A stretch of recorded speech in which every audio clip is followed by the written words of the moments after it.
다시 한번 인사하실까요? 행복한 안식일입니다. 네. 우리 주변에 계신 분들 얼굴 보시면서 행복한 안식일입니다 하고 인사하시기 바랍니다.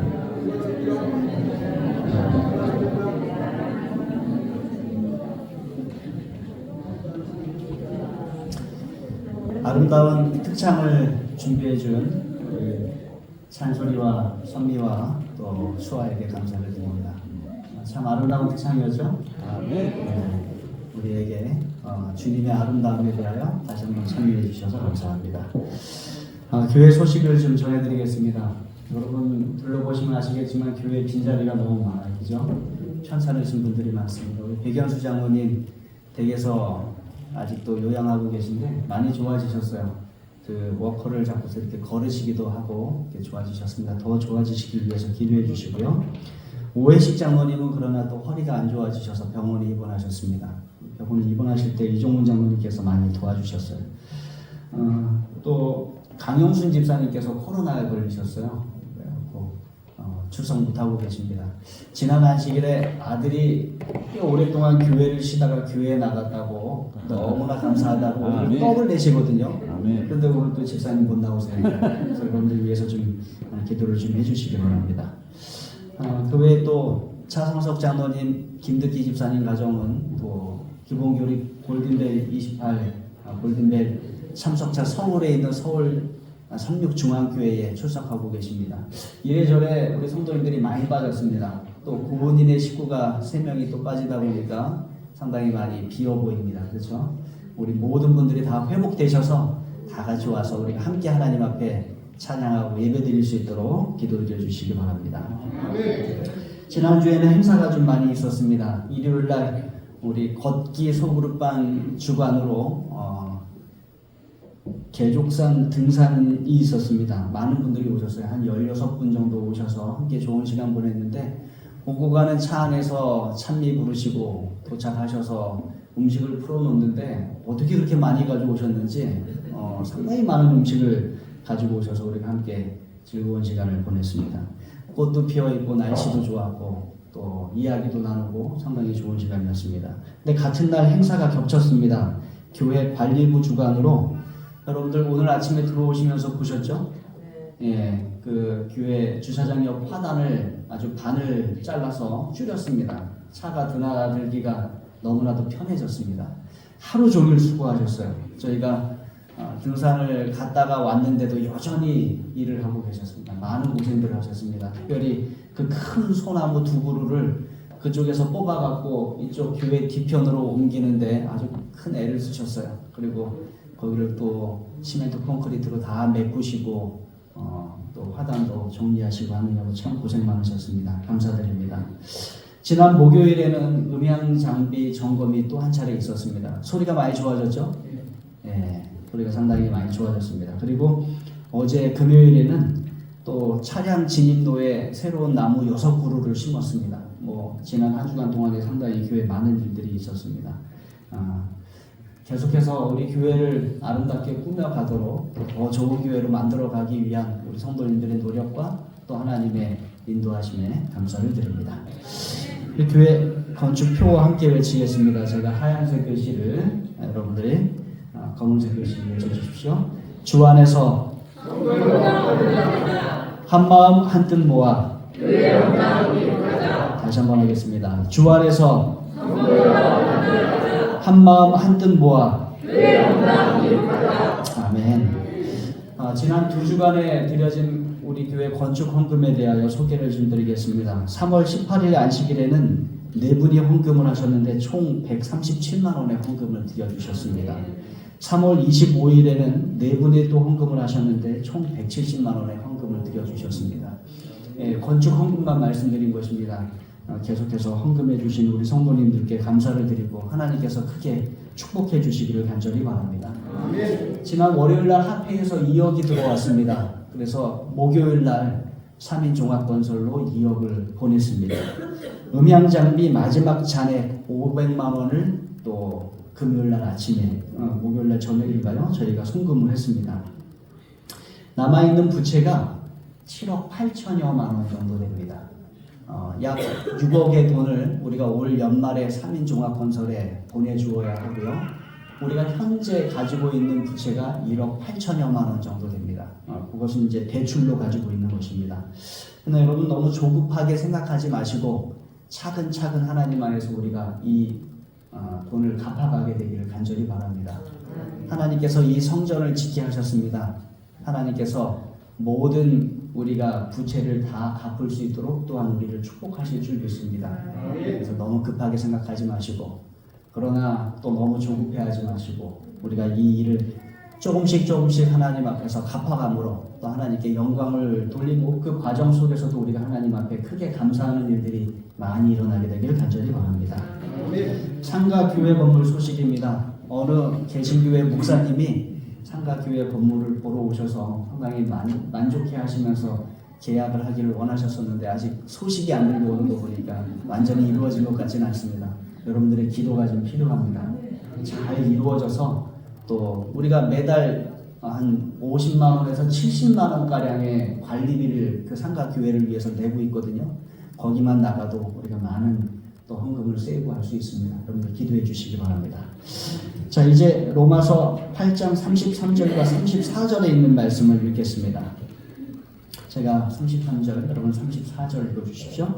누가 능히 하나님께서 택하신 자들을 고발하리요 의롭다 하신 이는 하나님이시니 누가 통해하리요 누구실 만하라 다시 살아나신 이는 그리스도에 쓰시니 그는 하나님 안에 계신 자요 우리를 위하여 간구하시는 자신이라. 아멘. 여러분들은 재판정에 직접 가보셨습니까? 네, 저는 안 가봤습니다. 사실 재판정에는 어떠한 이유에서든 안 가는 게 가장 큰 복입니다. 그렇죠? 고소를 하는 입장이든 고소를 당하는 입장이든 안 가는 것이 가장 좋습니다. 그 산책을 하다가 정태복 성도님이 여러 번 들려주셨어요. 재판을 아주 징하게 했다고. 그래서 소장만 쌓은 것이 어느 정도 된다고 말씀하셨어요? 사과박스 5개. 네, 3억이나 변호사비가 나가고 엄청난. 네. 16억 5천 받아오면서 네. 소리만면서 돈을 한 푼도 못 받았어요. 네. 저렇게 기억하시는 이유는 뭐예요? 예, 징그러웠어요. 너무나도 힘들고 어려웠던 그러한 일입니다. 어쨌든 재판정에는 안 가는 것이 가장 좋습니다. 그런데 우리가 재판정의 모습을 잘 알고 있어요. 왜 그렇습니까? 예, 드라마나 영화를 통해서 여러분들이 잘 보시기 때문에 그렇습니다. 자, 재판정에 가면 누가 있어요? 예, 판사가 있습니다. 그 다음에 한쪽에 누가 있습니까? 예, 검사 또는 고소하는 측이 있습니다. 다른 한쪽에 누가 있어요? 예, 변호사 그리고 피고인이 있어요. 하늘 재판정에서 여러분의 자리는 어디입니까? 피고인. 네? 예, 피고인 자리예요. 천년기에는 물론 우리가 하나님과 예수님과 함께 재판하는 자리에 설 것입니다. 그러나 그 전에 우리의 자리는 어디예요? 피고인이 죄인의 자석입니다. 우리는 다 큰 죄를 지어서 죽을 수밖에 없는 죄인. 그래서 우리는 다 피고인의 자석에 앉아 있습니다. 영어로 피고인을 dependent라고 해요. depend의 다른 뜻이 뭔가 하면 방어하다 이런 뜻을 갖고 있습니다. 보호하다. 그래서 판사가 한 번은 들어와서 피고석에 앉아 있는 사람을 향하여 당신은 피고입니까? 이렇게 물어봤어요. 이게 당신은 dependent입니까? 이렇게 물어본 거예요. 그런데 이 사람이 어휘가 좀 짧은 사람이라 잘못 알아들었어요. 방어하는 사람 이렇게 받아들여서 변호사냐고 물어보는 줄 알았던 것입니다. 그래서 판사한테 그 사람이 말합니다. 아니요, 저에게 변호사는 따로 있어요. 저는 죄를 저지른 사람입니다. 이렇게 얘기했습니다. 네. 여러분, 피고인은 죄가 의심되는 사람이에요. 그러나 피고인이 나중에 판정을 받으면 뭐가 되는 거예요? 죄인이 되는 거예요. 근데 우리가 자석에 그 죄 지은 자의 자석에 있는 것입니다. 그런데 우리가 이 피고인의 자석에 앉아 있는데 우리가 홀로 앉아 있지 않습니다. 누가 옆에 계세요? 예, 예수님이 옆에 계세요. 예수님이 변호사 되신다는 것이에요. 그 예수님이 변호사 되신다는 그 부분에 대하여 오늘 말씀이 이렇게 말하고 있습니다. 누가 능히 하나님께서 택하신 자들을 뭐하리요? 고발하리요. 의롭다 하신 이는 누구세요? 하나님이시니 누가 정죄하리요. 또 죽으실 뿐 아니라 다시 살아나신 이는 그리스도 예수시니 그는 하나님 우편에 계신 자요 우리를 위하여 뭐 하시는 자다? 간구하시는 자다. 예수님께서 우리의 변호사가 되신다라는 것을 성경이 계속해서 우리에게 강조하고 있는 그러한 부분입니다. 예수님은 우리의 변호인, 중보자, 옹호자가 되십니다. 요한일서 2장 1절에 있는 말씀이에요. 함께 읽겠습니다. 시작. 나의 자녀들아, 내가 이것을 너희에게 쓰면 너희로 죄를 범하지 않게 하려 하리라. 만일 누가 죄를 범하여도 아버지 앞에서 우리에게 대언자가 있으니 곧 의로우신 예수시니라. 성경은 우리가 하나님의 자녀로서 죄를 범하지 않고 하나님의 말씀과 율법에 순종하는 삶을 살라고 권고합니다. 그러나 우리가 연약하여 뭐 할 때가 있어요? 예, 죄를 범하게 될 때가 있어요. 우리가 연약해서 죄를 범하게 될지라도 하나님 앞에서 우리에게 누가 있어요? 대언자가 있으니 누구시라? 곧 의로우신 예수 그리스도시다. 예수님 우리의 대언자, 우리의 변호자, 우리의 중재자가 되신다는 것이에요. 또 하나의 성경절 보시겠습니다. 이사야 53장 11절과 12절이에요. 제가 11절 여러분 12절 읽어주십시오. 그가 자기 영혼에 수고한 것을 보고 만족하게 여길 것이라. 나의 의로운 종이 자기 지식으로 많은 사람을 의롭게 하며 또 그들의 죄악을 친히 담당하리로다.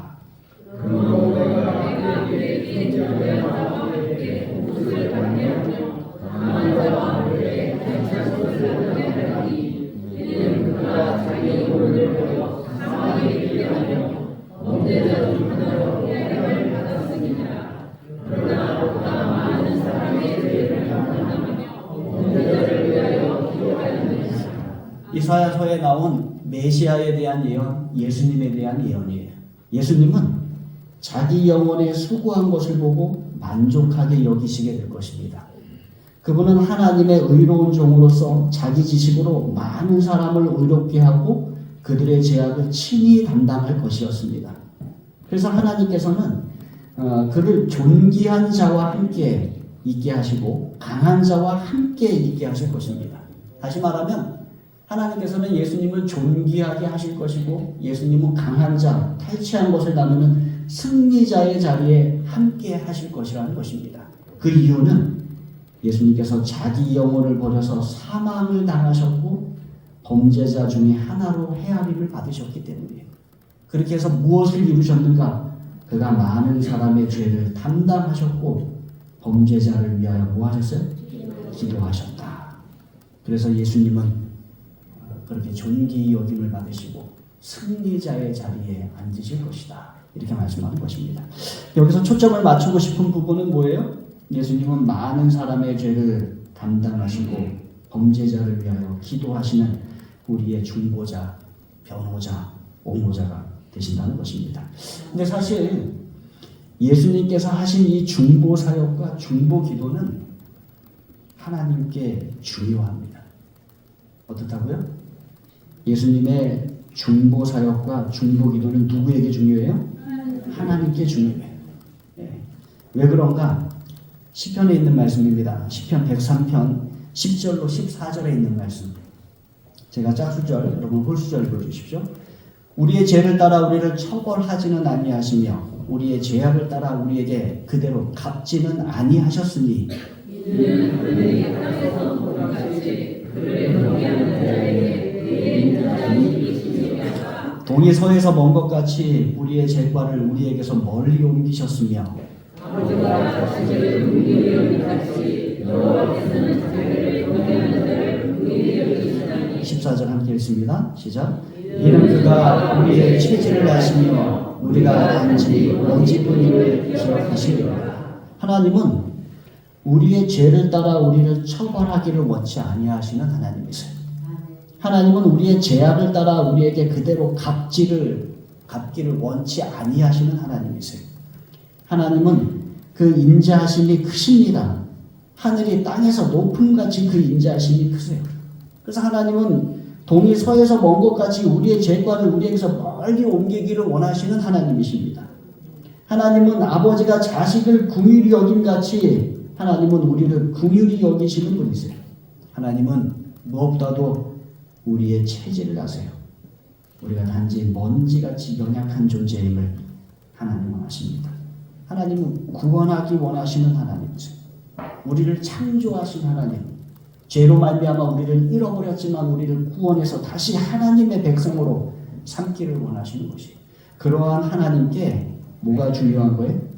예수님의 중보사역과 예수님의 중보기도가 아주 중요한 것입니다. 왜 그렇습니까? 하나님은 정말로 우리를 구원하기 원하시는데 우리를 구원하는데 뭐가 필요한 거예요? 예수님의 중보사역과 예수님의 중보기도가 정말로 필요하고 중요한 것입니다. 그러니까 예수님의 중보사역과 예수님의 중보기도, 예수님의 구원 사역은 우리에게 정말로 귀한 것인데 동시에 누구에게도 귀한 거예요? 하나님에게도 정말로 그것이 귀한 것이라는 것입니다. 사실 하나님은 그 일을 하라고 예수님을 이 땅에 보내셨습니다. 그래서 요한복음 3장 16절에 이렇게 말씀합니다. 함께 읽겠습니다. 시작. 세상을 이처럼 사랑하사 독생자를 주셨으니 이는 그를 믿는 자마다 멸망치 않고 영생을 얻게 하려 하십니다. 그러니까 하나님은 그 예수님의 구원 사역을 하라고 예수님을 이 땅에 보내신 것입니다. 그래서 예수님의 구원 사역, 중보 사역, 중보기도는 우리에게도 중요하지만 동시에 누구에게도 중요한 거예요? 하나님에게도 정말로 중요한 사역인 것입니다. 우리가 얼마나 연약하고 얼마나 가볍고 얼마나 쉽게 흔들리고 얼마나 쉽게 넘어집니까? 그럼에도 불구하고 하나님은 우리를 구원하기를 소망하고 계시는 것입니다. 우리를 구원하고 돕는, 그래서 예수님의 중보사역과 예수님의 중보기도는 하나님께 아주 중요한 것입니다. 그래서 하나님은 그 중보사역과 중보기도의 중요성을 알려주시기 위하여 이 중보사역과 중보기도의 예를 성경에 넣어놓으셨어요. 가장 먼저 우리가 볼 수 있는 예는 창세기 18장에 나오는 예입니다. 소돔과 고모라의 죄악이 너무 무겁고 심해서 하나님께서 그 성을 멸하러 가십니다. 그 성을 멸하러 가시는 중에 길을 가는 하나님과 천사들 부지 중에 누가 영접해요? 아브라함이 영접을 해요. 아주 극진한 음식으로 이 새 행인을 대접을 합니다. 그런데 알고 보았더니 하나님과 두 천사였어요. 근데 하나님께서 이 아브라함을 친구처럼 여기셨기 때문에 하나님께서 지금 하러 가는 일에 대하여 아브라함에게 알려주십니다. 아브라함아, 사실은 내가 소돔과 고모라를 가고 있는 중이다. 그 성의 죄악이 너무나도 커서 그 성을 멸할 수밖에 없다. 근데 그 이야기를 듣던 아브라함이 심각하게 고민을 합니다. 그리고는 하나님께 뭐라고 이야기합니까? 예, 하나님, 그 성이 참 악하기는 합니다. 그런데 하나님 거기에 의인도 있어요. 그곳에 의인이 있으니 그 소돔과 고모라 성 좀 용서해 주시면 안 되겠습니까? 그러면서 제안하는 숫자가 몇 명이에요? 예, 50명. 하나님 그 성에 의인 50명이 있으면 그 성 용서해 주시겠습니까? 하나님 뭐라 그러세요? 내가 그렇게 하겠다. 이 친구의 부탁이니까 특별히 그렇게 하겠다. 아브라함이 그때로부터 의인을 세기 시작합니다. 50명이 돼요, 안 돼요? 안 돼요. 그래서 아브라함이 염치불구하고 숫자를 깎습니다. 하나님 5명이 부족해서 45명이면 용서하시겠습니까? 하나님 뭐라 하셨어요? 내가 용서하겠다. 또 세봤어요. 또 세보니까 어떻게 돼요? 또 부족해요. 그래서 하나님 40명이면 하나님 그렇게 하겠다. 하나님 30명이면 하나님 또 그렇게 하겠다. 몇 명까지 갔어요? 10명까지 갔어요. 여러 번 아브라함은 하나님 앞에 중보했습니다. 하나님은 그때마다 뭐 하셨어요? 내가 그렇게 하겠다. 그렇게 하겠다. 그런데 이야기는 그 10명에서 끝났어요. 그리고 소돔과 고모라는 멸망했습니다. 아브라함은 왜 더 이상 하나님께 부탁하지 못했을까요? 한 명만 써도 염치가 없어서 그랬는지는 모르겠어요. 아니면 그 정도로 정말로 소돔과 고모라의 악이 너무 심하고 중했는지도 모르겠습니다. 어쨌든 중보하는 장면을 하나님께서 여기 실어주셨습니다. 또 하나의 장면입니다. 출애굽기 32장에 보시면 모세가 십계명을 받기 위해 시내산으로 올라갔는데 아주 오랫동안 내려오지 않습니다. 백성들이 아론에게 가서 우리를 애굽 땅에서 인도하여 낸 모세가 어찌 되었는지 알지 못하니 이제 우리를 위하여 우리를 인도할 신을 만들어라, 이렇게 이야기합니다. 이 세상에 수많은 사람들이, 하나님을 믿지 못하는 수많은 사람들이 자기 자신을 위하여 자기 자신을 인도할 신을 스스로 만듭니다. 백성들이 그걸 부탁한 거예요. 이 아론이 그들에게서 금붙이들을 모아갖고 뭘 만들었어요? 네, 금송아지 만들었어요. 네, 금송아지 만들어주고 그 앞에 제단을 쌓아놨더니 그 다음날 아침에 백성들이 일어나서 거기다 번제를 드리고 화목제 드리고 그 앞에서 앉아서 먹고 마시며 일어나 뛰놀며 예배합니다. 하나님께서 그들에게 진노하셨어요. 그들을 진멸하시겠다고 모세에게 말씀하셨습니다. 그때 누가 백성을 위하여 중재합니까? 모세가 중재해요. 모세의 중재하는 이야기 한번 들어보겠습니다. 출애굽기 32장 11절로 14절, 제가 홀수절 읽겠습니다. 짝수절 보십시오. 모세가 그의 하나님 여호와께 구하여 이르되 여호와여 어찌하여 그 큰 권능과 강한 손으로 애굽 땅에서 인도하여 내신 주의 백성에게 진노하시나이까?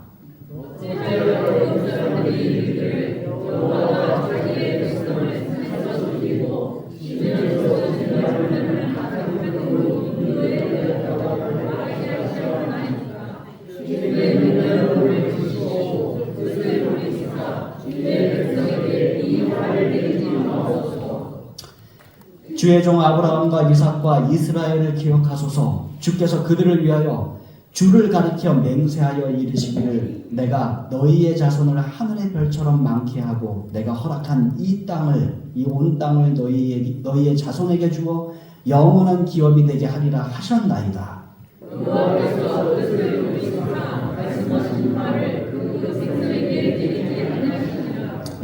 당신께서 인도하여 내신 당신의 백성, 하나님 당신의 약속을 기억하여 주시옵소서.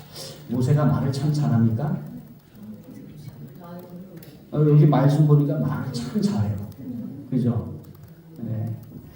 모세가 왜 이렇게 말을 잘했을까요? 저는 그렇게 생각합니다. 모세가 하나님을 정말로 사랑했어요. 동시에 모세가 누구를 정말로 사랑했어요? 이스라엘 백성들을 정말로 사랑했어요. 하나님의 마음도 아프지 않고 이스라엘 백성들도 멸망당하지 않기를 모세는 간절히 소망했습니다. 그래서 그 중간에 끼어서 중보하는 것입니다. 하나님께서 이끌어내셨잖아요. 하나님께서 약속하셨잖아요. 하나님 사해 주십시오. 용서해 주십시오. 하나님께서 뜻을 돌이키사 말씀하신 화를 그 백성에게 내리지 않고 걷어주셨어요. 중보 사역과 중보 기도가 중요합니까? 네, 정말로 중요합니다. 구원받아야 할 죄인인 우리에게도 정말로 중요하고, 구원하시기 원하시는 하나님께도 구원, 중보 사역과 중보 기도는 정말로 중요한 것입니다. 그래서 하나님께서 이 두 장면을 성경에 기록하게 허락하셨어요. 하나님께서 중보하신 것도 아니고 예수님께서 중보하신 내용도 아니에요. 아브라함이 중보하신 내용이고 모세가 중보한 내용입니다. 그런데 하나님께서 기록하게 하셨어요. 그래서 후대의 우리도 중보가 무엇인지 이 두 장면을 통해서 깨닫게 하신 것입니다.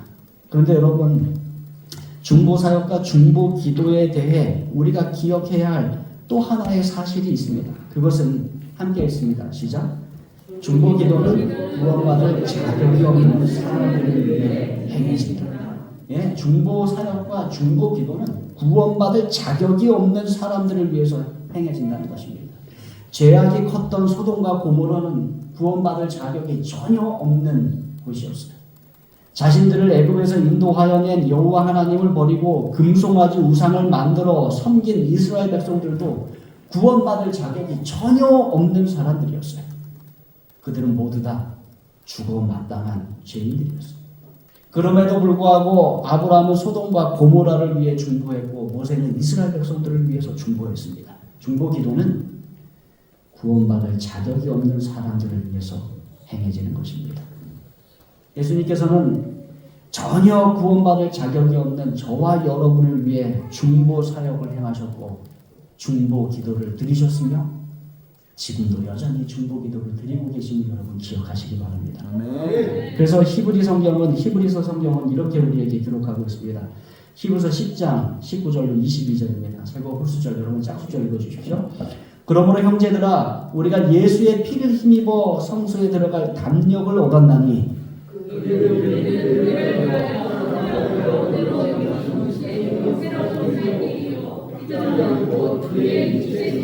또 하나님의 집 다스리는 큰 제사장이 계시매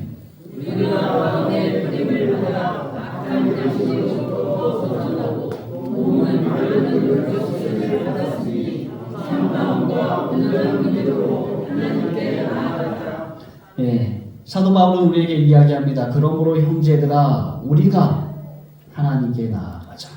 뭐라고요? 우리가 하나님께 나아가자. 우리가 비록 죄인이지만 우리가 하나님께 나아가십시다. 사도 바울이 그렇게 말할 수 있는, 그렇게 권면할 수 있는 근거가 있어요. 죄인인 우리는 하나님 앞에 나아가면 사실 죽습니다. 왜냐하면 죄와 하나님은 공존할 수 없기 때문에 그래요. 영원하신 하나님, 전능하신 하나님인 그 하나님 앞에, 무죄하신 하나님 앞에 죄인인 우리가 나아가면 어떻게 된다고요? 죽는다는 것이에요. 왜 그래요? 죄와 하나님은 공존할 수 없기 때문에 그렇습니다. 하나님은 영원하시고 전능하시기 때문에 죄인인 연약한 우리가 그 앞에서 어떻게 되는 거예요? 사라지는 것입니다. 그런데 사도 바울 뭐라고 얘기해? 그러므로 형제들아 우리가 하나님께 나아가자라고 권면하는 것입니다. 그렇게 말할 수 있는 근거가 무엇인가? 19절에 보시면 우리가 무엇을 힘입어? 예수의 피를 힘입어 성소에 들어갈 담력을 얻었나니 이렇게 이야기해. 그러므로 형제들아 우리가 하나님께 나아가자.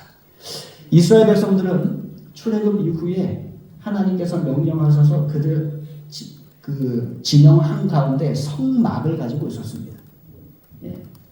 성막은 그들의 진영 한중간에 이렇게 위치하고 있었어요. 성막에는 하나님이 계시는 자리가 있었어요. 여기입니다. 이곳을 우리가 뭐라고 불러요? 지성소. 예, 지성소라고 불러요. 지성소. 지극히 거룩한 곳.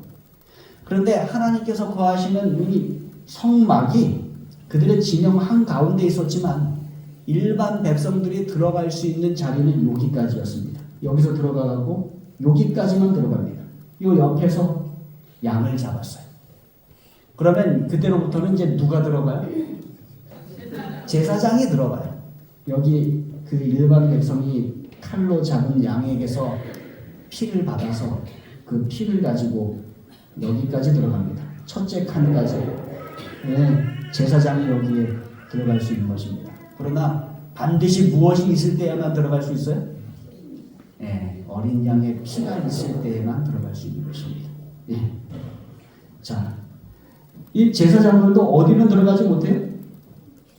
이 하나님의 계신 지성소에는 들어가지 못해요.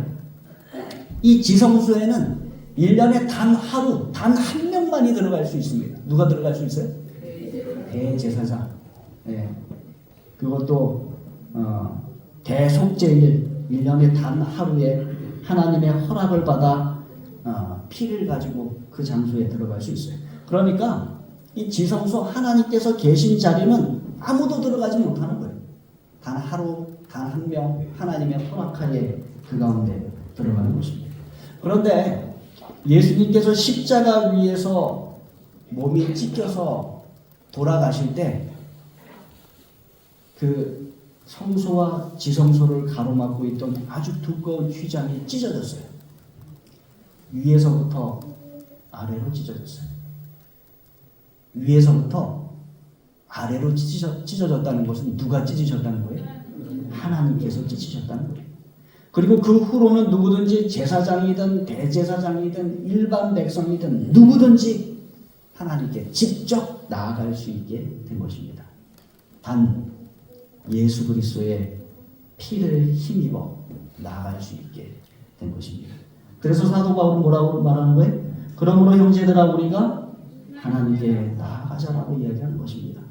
예수의 피를 힘입어 성소에 들어갈 담력을 얻었나니 그 길은 예수님께서 그 성소에 두꺼운 휘장을 찢으시면서 만들어 놓으신 길입니다. 그 길은 우리를 위하여 휘장 가운데로 열어놓으신 새로운 살길이요 휘장은 곧 그의 육체니라.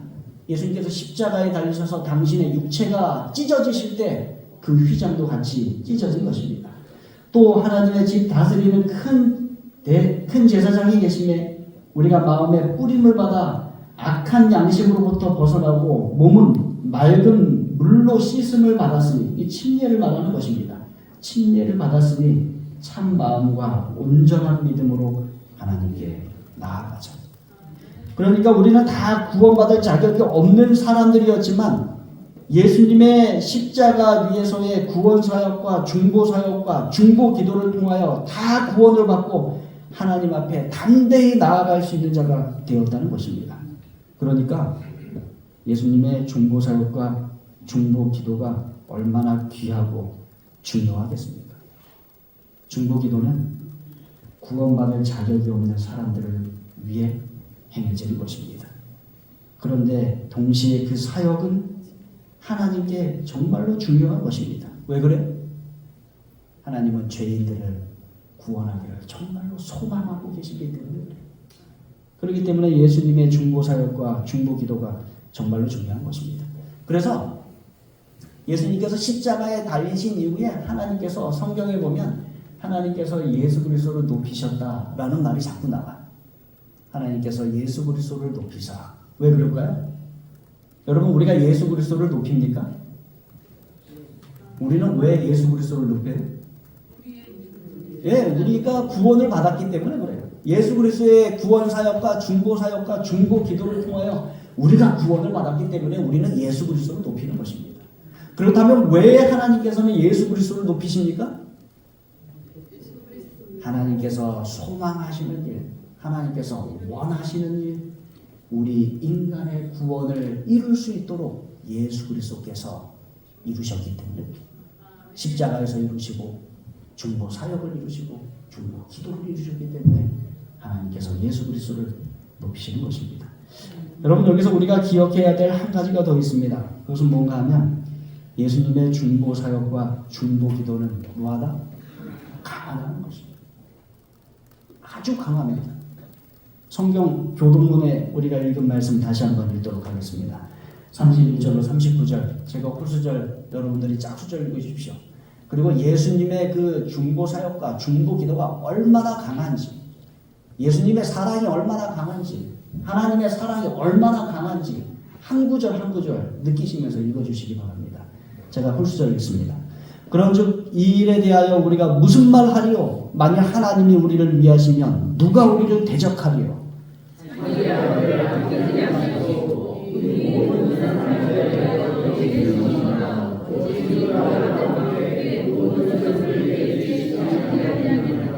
누가 능히 하나님께서 택하신 자들을 고발하리요? 의롭다 하신 이는 하나님이시니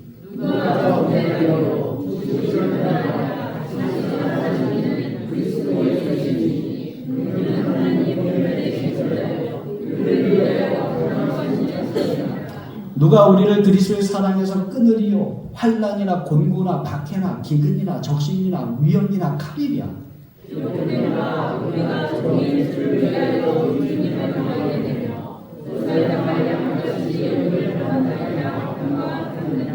그러나 이 모든 일에 우리를 사랑하시는 이로 말미암아 우리가 넉넉히 이기느니라.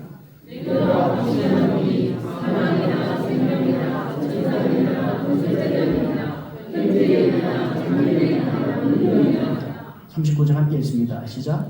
높음이나 기쁨이나 다른 어떤 피조물이라도 우리를 우리 주 그리스도 예수 안에 있는 하나님의 사랑에서 끊을 수 없으리라. 어떻습니까?